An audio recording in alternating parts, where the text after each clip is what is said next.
Welcome everyone to another edition of Monsters OT, presented by the UH Drasinski Sports Medicine Institute here on Valley Sports Great Lakes. Tony Brown here with you. We'll be joined by my co-host Brad Thiessen in just a moment. Big show for you today. We'll start with a jam-packed headline segment. We're going to take a look back at the Cleveland Monsters Outdoor Classic. It was an event like no other in the history of the Cleveland Monsters, so lots to talk about there. And as always, we will cap things off with our Monsters Memories segment as we look back on Pride Night this year at Rocket Mortgage Fieldhouse. But like usual, let's start with headlines.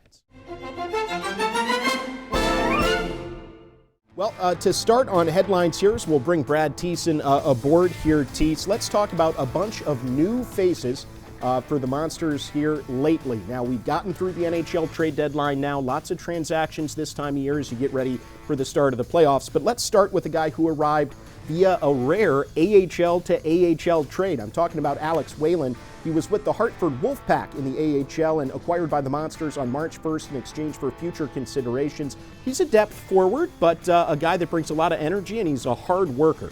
Yeah, nice little piece of work by General Manager Chris Clark to find a guy who maybe wasn't getting an opportunity in Hartford that he really was hoping for. Comes to Cleveland and finds a home in the lineup. Just kind of balances out that forward unit. He's a guy who plays with a lot of speed, gets up and down the ice, and he's defensively responsible. So Coach Fogelhuber has trust putting him on the ice. And he certainly had a familiar face in the Monsters dressing room when he showed up, because he played with Justin Richards in the New York Rangers organization prior to his arrival in Cleveland, and he scored a goal in his first game at Rocket Mortgage Fieldhouse, so that was a nice moment for him after the trade from the Wolfpack. Moving along, let's talk about another guy who was acquired by the Columbus Blue Jackets as part of a larger trade with the Arizona Coyotes, and then he was subsequently assigned to Cleveland. Now, this is somebody you can talk about because he's a goalie. John Gillies won a national championship at Providence once upon a time. He was a Calgary Flames draft choice, and he's a huge guy, 6'6", takes up a lot of space in net. Yeah, he's a big man, and he's got that track record, like you said, a national champion in college, third-round pick, so he's got that pedigree. Played a lot of NHL games with New Jersey last season, and someone that provides a real depth to that position for us. Yeah, he's bounced around a little bit, too. He was with, I think it was 5 different teams last year, so I'm sure happy for the opportunity here with the Monsters for sure. Moving on, let's talk about a familiar face, but new to the Monsters this season. I'm talking about a former Columbus first-round draft choice, Yegor Chinakhov, and Teese, the one thing he brings, his amazing, relentless shot. He can really shoot the puck. Yeah, he's fun to watch, and he's electrifying. You can tell, he's that NHL talent, and he's overpowering goalies with his shot at this level, and he's been a real welcome addition for the Monsters down the stretch run. Yeah, he's a point-per-game guy in the American Hockey League in his career, actually better than that this season, and he's riding, as of the time of this taping, a 4-game point streak, 6 points in those 4 games with Cleveland since being assigned to the Monsters by CBJ on February the 27th, coming off a long-term ankle injury, but showing really no signs of any ill effects from that, and he just completely transforms that top line with Trey Fix-Wolanski on the other wing. Yeah, they've been a dynamic duo so far playing together, and credit to Igor too, coming down from Columbus. He's been great to have in the locker room, and he brings it every night and been a real difference maker. Well, talking about first-round draft picks by the Blue Jackets, let's transition now to a player who's expected shortly here to make his professional debut with the Monsters. I'm talking about the 25th overall pick for the Blue Jackets in 2021, a guy who's coming off 2 seasons at the University of Wisconsin, Corson Kuhlmans. Now, this is a guy that can play a two-way game. He can contribute offensively, and he's done that consistently in the Division I college ranks. Yeah, excited to have a guy with the pedigree of Corson here, a first-round pick. Maybe didn't have the team success at Wisconsin that he was hoping for, but now he makes the transition to the pro game.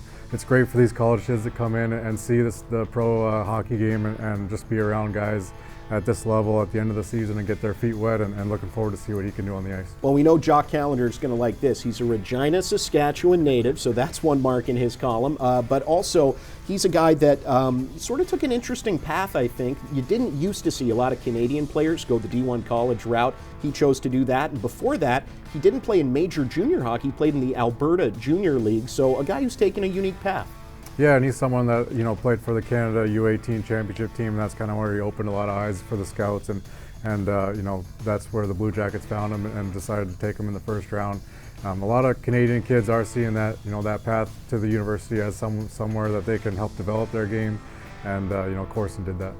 and another familiar face for him in the Monsters dressing room. He played with Roman Ashan at the University of Wisconsin for the Badgers last year before this current season. All right, well, that is it for the new faces here on Headlines, but plenty more ahead on this segment. Let's transition now and talk about a guy who's anything but a new face to Monster fans. In fact, he has been really the bellwether for Cleveland this year. I'm talking about Trey Fix-Wolanski. He's putting together arguably the best offensive season in Monsters club history. He's not quite there yet, but certainly on pace for it. Top 10 in the league in every important offensive category, including points, goals, assists, shots, power play points. He has been absolutely fantastic, and there has been no wavering, no slumps really all season long for him, just consistently productive, and it's almost historic now. Yeah, there's not much more you can say about this guy. Like he's brought it, he brings it every single night. He's someone that the Monsters have counted upon, and he's put the team on his back at times too, and offense was hard to come by, especially power play. He's lethal, out there and using his shot, using his passing ability as well now, combined with Igor Chinnikov. They're really doing some damage. So it's just been fun to watch and see the excitement that he plays with the game too, and the passion that he brings. He's someone that the fans look to now as a fan favorite, and he feeds off that as well. And he's also, literally, there's no other way to say it, one of the best Monsters, one of the most outstanding offensive players in the history of the franchise. Top 5 now in Monsters franchise history in goals, assists, points, in power play goals. His next power play goal will be his 21st in a Monsters uniform. That would be the most ever. And he's also top 5 in team history in game-winning goals. So, what can you say? He is on his way to being one of the greatest Monsters ever to pull on the uniform here in Cleveland. So that's Trey Fix-Wolanski. Let's talk, though, about the team situation right now, Tease. We're getting right towards playoff time here. So let's take a look at the North Division standings, where the Monsters currently slot in, as of this taping, in 7th place. But they are only 1 point out of 6th place, 2 points out of a playoff spot, and only, 4 points behind Rochester, a team that the Monsters are going to see down the stretch here. So Cleveland, with lots of games in hand on those teams, really in a good position to make the playoffs for the first time since 2018-19. Yeah, they've done a good job just kind of pulling themselves into the race. It's been a real fun last month, and being able to look at the standings and see what team's doing what, and this is that fun time of the year when you're involved in that playoff race. And this is what, at the development level, when you have your young prospects, this is what you're hoping for as an organization, to have guys playing meaningful games that matter, and now the Monsters are doing that coming down the stretch. Yeah, and just to refresh everybody's memory here in terms of the playoff format, it's a little different this year in the AHL, as the league wants to get as many players into playoff games as possible for development purposes. So it's still that sort of divisional playoff structure in the first 2 rounds, but there'll be an initial kind of play-in series, a 3-game series between the 4th and 5th seed in the North Division to see who gets a chance in the second round of the playoffs to take on probably going to be Toronto, the team that's running away with the division right now. But it's kind of cool, right? It gives more guys a chance to feel those sort of tense moments on the ice in big situations. Yeah, like I said, this is what you want as an organization, is to have guys in that situation and play these important games. And I think it's exciting for the fans too, to be able to have games to look forward to that mean something in the standings and cheer their team on. So all around, it's an exciting time of year. And as we look ahead to the remaining schedule for the Monsters, some huge games coming up here. Of course, Thursday, March the 16th, is going to be a big one for the Monsters against Grand Rapids, capping off a sequence of 3 consecutive games against the Griffins. Always a nice scheduling quirk there. And then after that, the following weekend, huge games against Belleville. Tease, this really could be make or break for the Senators and for the Monsters in terms of making these playoffs. Yeah, it is. It's nice when you're playing those divisional games down the stretch at the end of the year. Those are 4-point games, and Belleville's a team that the Monsters are going to have to beat out to get those last spots. So obviously a huge weekend ahead. Well, can't wait to drop the puck at Rocket Mortgage Fieldhouse, and can't wait for the rest of Monsters OT. Right now, though, time for a break. After a jam-packed headline segment, we turn our attention next to the Cleveland Monsters Outdoor Classic presented by Global Transport at First Energy Stadium in early March. We'll take a look behind the scenes and hear from the players after this on Monsters OT, presented by the UH Drasinski Sports Medicine Institute. Welcome back, everyone, on Monsters OT, presented by the UH Drasinski Sports Medicine Institute here on Bally Sports Great Lakes with Brad Thiessen. I'm Tony Brown. Monsters OT is presented in part by our friends at Labatt Blue. Well, Tease, here recently was one of the biggest days in the history of the Monsters franchise with the Cleveland Monsters Outdoor Classic presented by Global Transport at First Energy Stadium on Saturday, March the 4th. Now, the Monsters won that game in memorable fashion by a 3-2 final in overtime, but the day altogether maybe didn't go exactly as planned. As the fans know, if they were there was a long delay due to sunshine of all things. We were worried about precipitation the day before, but it turned out to be too sunny to maintain the ice, so a 1 o'clock start got pushed to a 7 o'clock start. But Thiessen, I thought it would be a good idea to take a look at some of the highlights from that game, and it was really an exciting affair. So let's take a look at all the goals from the Cleveland Monsters Outdoor Classic. We'll start in the first period when the Wilkes-Barre-Scranton Penguins were able to take a 1-0 lead thanks to a goal from Peter Deliberatore. They turned that into a 2-0 lead later in the frame. But Thiessen, that first period, not Cleveland's best. I don't know if it was nerves, the delay, or what, but they certainly recovered in the second after a tough start. Yeah, probably a little bit of an emotional letdown. Have that whole build up to the 1 o'clock game, then the delay, and then trying to get back up again. And just look, the first period they were just a little bit, maybe not skating on their toes, as you say, but after that first period, they really turned it on. They really did. Snap two in the second period there as the Monsters got a goal very late in the second frame. After a well-played period of hockey there, they got a tally from Justin Richards on the power play to cut the lead in half. Then heading into the third period, they were able to keep it going with an early goal from Marcus Bjork that tied the game at 2 just a minute and 25 seconds into that third period. Then things tightened up the rest of the way. But one thing that's worth noting here, Thiessen, usually as these outdoor games progress, the ice deteriorates. In this case, it got better and better as the game went on. And talking to the players afterwards, they were pretty clear the ice was excellent by the end of the game. Yeah, no, there was no issues with that. Obviously, in the first period, there was a couple times where the maintenance crew came out. But after that, there was nothing that really stopped the players from being able to play like a normal game inside. So it was fun for them and fun for us to be able to watch them play. So tied at 2 after the third period. Then we wait for overtime, and it only took 31 seconds. But let's take a look and a listen at Marcus Bjork's second goal of the game. This turned out to be the decisive tally in a 3-2 Monsters win. At center, here's Josh Dunn. Offhand right wing carry. Dunn a 2-on-1. Has it. Fire shape to Karski. And he doesn't know where it is. Loose to his left. Still no whistle. It's in. They score! They score! And Bjork in OT! A fight for Dunn as this one's over.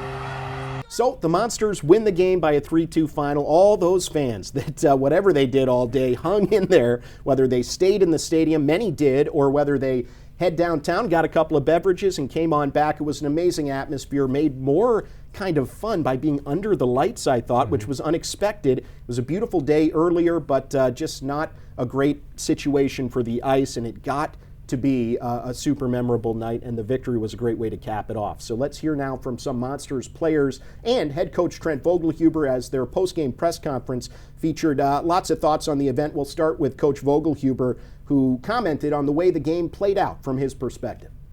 We punched them in the mouth with work in the second period after they probably did it to us a little bit in the first, and we sprinted on the forecheck. We got more physical. We simplified and started really funneling pucks, and it made it difficult on them, on their goalie, and we gained some momentum that way. But it just comes down to we pushed in the second period, and I felt like after that we hung on to the momentum for the rest of the game. Well, I know all those guys were really excited, Thiessen, that they won the game, but don't they seem kind of tired after a long day? It was a long day. I think they were ready to pack it in. Well, let's hear from Josh Dunn now, who weighed in with his thoughts on how the Monsters were able to come away victorious.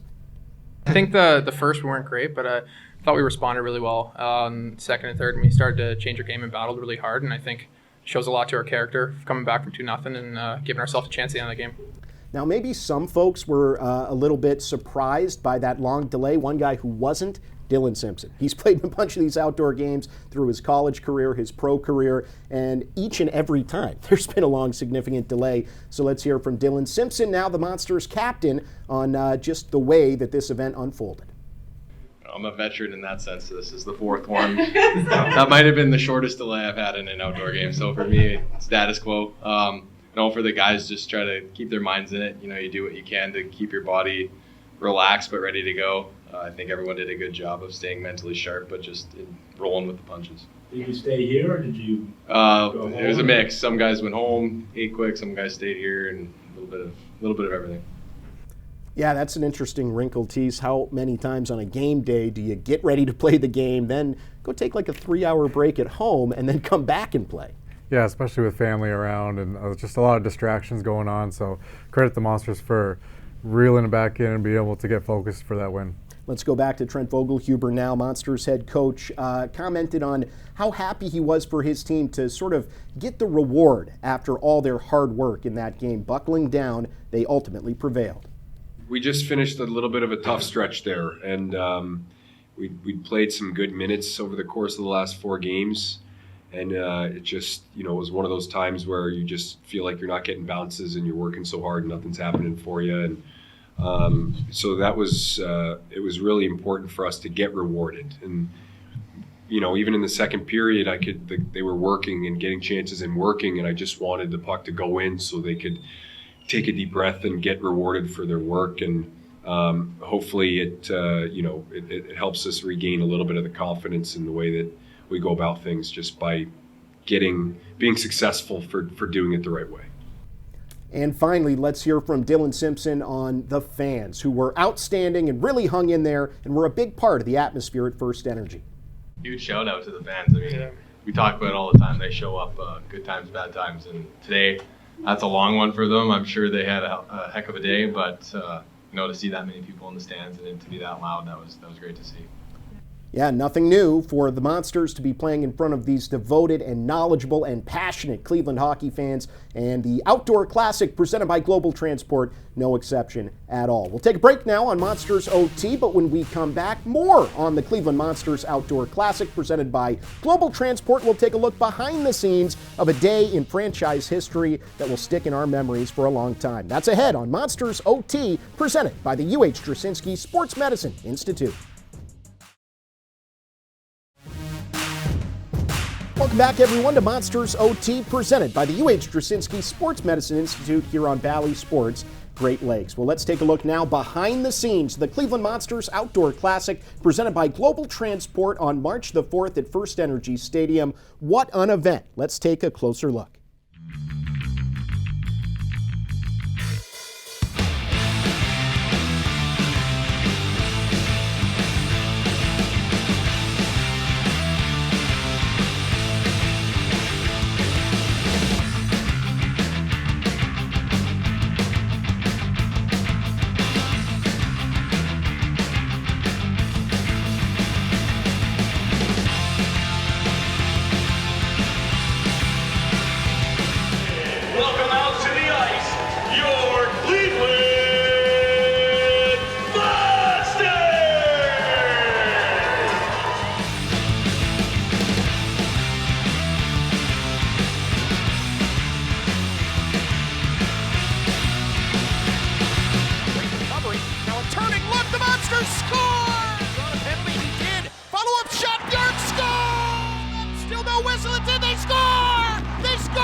Well, we have almost reached the end of another great episode of Monsters OT here on Valley Sports Great Lakes, presented by the UH Drasinski Sports Medicine Institute. Tony Brown back with you. Time for our Monsters Memories segment. And this time we're going to look back to January the 17th when the Monsters hosted Pride Night, one of several diversity, equity, and inclusion nights that the Monsters have put forth at Rocket Mortgage Fieldhouse this season. So let's take a look at an awesome piece from Fieldhouse Creative's Miranda Salvia on Pride Night that highlighted some LGBTQIA plus members of the Monsters front office staff. To have a night devoted, how many games do we have here? To have one of those, few games devoted specifically to showcasing how important it is to have LGBT fans, that's what's really inspiring to me is this feels like, not just a checklist, right? It feels like we're actually trying to engage with that community. Also hey, everyone's welcome here, right? My name is Matt Rebar. I'm an in-game announcer and host for the Cleveland Monsters and the Cleveland Charge, and I'm gay. Is it too much? My name is Jessica Davis. My pronouns are she, her.